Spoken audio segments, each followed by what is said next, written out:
ओम श्री विष्णवे नमः। आप सभी को वट पूर्णिमा और ज्येष्ठ पूर्णिमा की हार्दिक शुभकामनाएं। आज की इस वीडियो में आप रसपान करेंगे वट पूर्णिमा की व्रत कथा का, जिसमें सत्यवान और सावित्री की कथा का वर्णन है। वट पूर्णिमा के दिन सुहागिन महिलाएं 16 श्रृंगार करके वट वृक्ष की पूजा करती हैं और सत्यवान सावित्री की कथा का पाठ करती हैं। इसके बाद दिन भर उपवास करके शाम के समय पूजा करके इस व्रत को खोला जाता है। वट पूर्णिमा के दिन सुहागिन महिलाएं सुबह जल्दी उठकर स्नान करती हैं। स्नान के बाद श्रृंगार की सामग्री एकत्रित कर वट वृक्ष की पूजा करने जाती हैं।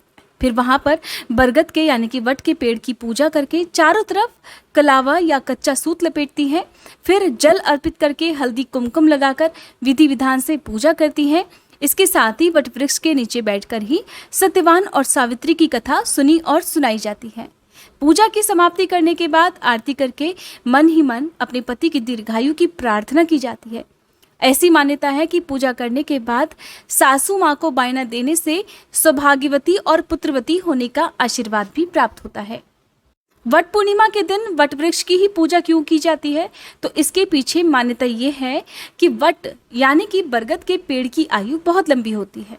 यही कारण है कि वट पूर्णिमा के दिन महिलाएं व्रत रखकर बरगद के पेड़ की पूजा करती हैं और अपने पति और घर परिवार की खुशहाली की कामना करती हैं। साथ ही पौराणिक मान्यताओं के अनुसार वट वृक्ष के नीचे तपस्या करके सावित्री ने अपने पति सत्यवान के प्राणों की रक्षा की थी।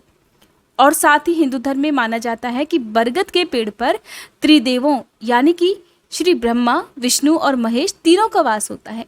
इसलिए वट पूर्णिमा के दिन बरगद के पेड़ की पूजा करने से सभी त्रिदेवों का आशीर्वाद भी प्राप्त होता है। साल 2022 में ज्येष्ठ पूर्णिमा यानी कि वट पूर्णिमा है 14 जून मंगलवार के दिन। तो आइए सुनते हैं वट पूर्णिमा की कथा। कथा प्रारंभ करने से पहले आप सभी से अनुरोध है, वीडियो को लाइक करके कमेंट बॉक्स में विष्णु भगवान की जय जरूर लिखिएगा।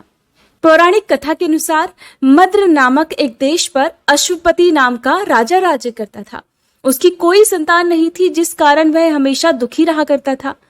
एक बार उनके राज्य में एक बहुत ही पहुंचे हुए ऋषि महात्मा आए हुए थे। राजा ने उनका आदर सत्कार किया और उन्हें भोजन ग्रहण कराया। ऋषि महात्मा ने राजा से पूछा, हे राजन, तुम्हारे पास सब कुछ होते हुए भी तुम दुखी दिखाई देते हो, इसका क्या कारण है? तो राजा कहने लगा, हे मुनिवर, मेरे पास तो सब कुछ है, लेकिन मुझे एक बहुत बड़ा दुख है कि मुझे कोई भी संतान नहीं है।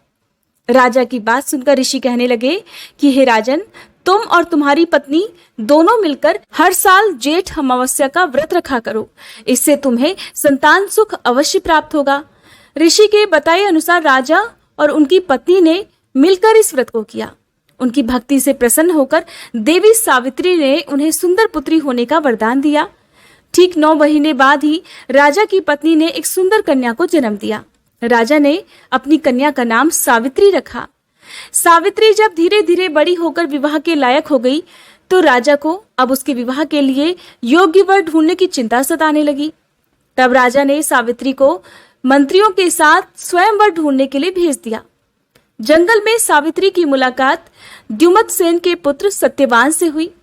सावित्री ने सत्यवान को पहली ही नजर में अपने पति के रूप में वरण कर लिया। ऋषि नारद ने सावित्री के पिता अशुपति को बताया कि सत्यवान गुणवान, धर्मात्मा और बलवान है, लेकिन उसकी आयु बहुत कम है। जब सावित्री अपने पति का वरण कर अपने घर, अपने महल में वापस पहुंची, तो देखा कि वहां पर पहले से ही नारद मुनि पधारे हुए हैं। उधर महल में पहुंचकर सावित्री ने अपने पिता को अपना मनपसंद वर चुनने की बात बता दी, लेकिन नारद मुनि पहले से ही उनके पिता को सारी बात से अवगत करा चुके थे। तब राजा अपनी पुत्री को समझाने लगे कि पुत्री, सत्यवान गुणवान, धर्मात्मा और बलवान है, लेकिन उनकी आयु बहुत कम है। ऐसे में तुम्हारा उनके साथ विवाह करना कतई उचित नहीं है। माता पिता ने सावित्री को बहुत समझाया, लेकिन सावित्री अपने धर्म और अपने वचन से पीछे नहीं हटी। आखिरकार राजा को झुकना पड़ा। इस प्रकार सावित्री का विवाह सत्यवान के साथ हो गया। विवाह करने के बाद सावित्री राजमहल छोड़कर सत्यवान के साथ जंगल की कुटिया में रहने लगी। सावित्री ने पत्नी धर्म पूरी निष्ठा से निभाया। वह जंगल में रहकर अपने अंधे सास ससुर की सेवा करती थी और अपने पति के साथ प्रेम से रहती थी। सत्यवान सावित्री के विवाह का 1 वर्ष पूरा होने को आया। साथ ही सत्यवान की मृत्यु का समय भी निकट आ पहुंचा। सत्यवान अल्पायु है, इसके बारे में सभी जानते थे और नारद जी ने सत्यवान की मृत्यु के दिन के बारे में भी सावित्री को बता दिया था। सत्यवान की मृत्यु के ठीक 3 दिन पहले से ही सावित्री ने भोजन पानी का त्याग कर दिया था और उपवास रखने लगी थी। सत्यवान की मृत्यु के पहले ही सावित्री व्रत, उपवास और पितरों का भी पूजन करने लगी थी। हर दिन की तरह अपनी मृत्यु वाले दिन भी सत्यवान लकड़ी काटने के लिए जंगल को गए। सावित्री भी उनके साथ गई, लेकिन जैसे ही सत्यवान लकड़ी काटने के लिए पेड़ पर चढ़े तो उनके सिर में भयंकर पीड़ा हुई और उन्हें चक्कर आ गया। तब सावित्री अपनी गोद में अपने पति सत्यवान का सिर रखकर सहलाने लगी। जिस पेड़ के नीचे वो बैठी थी वो एक वटवृक्ष था। तभी वहां पर यमराज आ गए और सत्यवान के प्राणों को अपने साथ लेकर जाने लगे, लेकिन सावित्री भी यमराज के पीछे पीछे चल पड़ी। यमराज के मना करने पर सावित्री नहीं मानी। सावित्री कहने लगी, प्रभु, जहां मेरे पति जाएंगे मैं भी वहीं जाऊंगी। सावित्री बार बार समझाने पर भी नहीं मानी और हर बार यमराज के मना करने पर भी उनके पीछे पीछे चलती रही। सावित्री की इस प्रकार निष्ठा और पति परायणता देखकर यमराज कहने लगे कि देवी, मैं इस समय तुम्हारे पति के प्राणों को लेकर जा रहा हूं और जिस लोक में मैं जाऊंगा उस लोक में कोई भी जीवित व्यक्ति प्रवेश नहीं कर सकता, इसलिए तुम वापस लौट जाओ।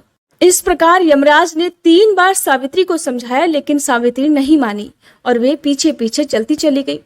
तब सावित्री की हठ और पति परायणता देखकर यमराज कहने लगे कि देवी, आप धन्य हैं। सत्यवान को छोड़कर यमराज ने सावित्री से 3 वरदान मांगने के लिए कहा। तो पहले वरदान में सावित्री ने अपने अंधे सास ससुर की आंखों की ज्योति मांगी। यमराज ने सास ससुर को दिव्य ज्योति दे दी। दूसरे वरदान में सावित्री ने अपने वनवासी सास ससुर का राज्य वापस मांग लिया। यमराज ने वो भी दे दिया। 2 वरदान देने के बाद जब यमराज सत्यवान के प्राणों को लेकर आगे बढ़े तो सावित्री फिर से पीछे पीछे चलने लगी। सावित्री को अपने पीछे आता देखकर यमराज ने उनसे कहा कि देवी, मैं तुम्हें पहले ही 2 वर दे चुका हूँ, अब तुम वापस घर लौट जाओ। लेकिन सावित्री नहीं मानी, अपनी जिद पर अड़ी रही। जैसे ही यमराज आगे बढ़ते सावित्री भी उनके पीछे पीछे चलने लगती। तब विवश होकर यमराज ने सावित्री से कहा कि मांगो, क्या मांगती हो। तब अपने तीसरे वरदान में सावित्री ने 100 पुत्रों की मां और सौभाग्यवती होने का आशीर्वाद मांगा। यमराज ने बिना विचारे ये वरदान भी सावित्री को दे दिया। तब सावित्री कहने लगी कि हे प्रभु, मैं एक पतिव्रता पत्नी हूँ और आपने मुझे अभी अभी पुत्रवती होने का आशीर्वाद दिया है। अपने दिए हुए वरदान के अनुसार हे धर्मराज, अब आप मेरे पति के प्राणों को नहीं ले जा सकते। सावित्री की बातों को सुनते ही यमराज को ध्यान आया कि उन्होंने अनजाने में ही सावित्री को सौभाग्यवती और 100 पुत्रों की मां होने का आशीर्वाद दिया है, जिसके कारण यमराज को सत्यवान के प्राण वापस करने पड़े। सत्यवान के प्राणों को वापस करते ही सावित्री ने वापस जाकर उस वृक्ष के नीचे देखा जहां सत्यवान का मृत शरीर पड़ा हुआ था। उस जगह पर सत्यवान जीवित अवस्था में बैठे हुए थे और सावित्री के सास ससुर की नेत्रों की ज्योति भी वापस आ गई थी और उनका खोया हुआ राज्य भी उन्हें वापस मिल चुका था। तभी से वट पूर्णिमा के दिन सत्यवान सावित्री की कथा सुनने का विधान है और क्योंकि वट वृक्ष के नीचे बैठकर ही सावित्री के पति को जीवन दान मिला था, जिस कारण बरगद के वृक्ष की पूजा वट पूर्णिमा के दिन की जाती है। ये थी ज्येष्ठ पूर्णिमा यानी कि वट पूर्णिमा के दिन सुनी जाने वाली सत्यवान सावित्री की कथा। उम्मीद करती हूँ ये वीडियो आपको पसंद आई होगी।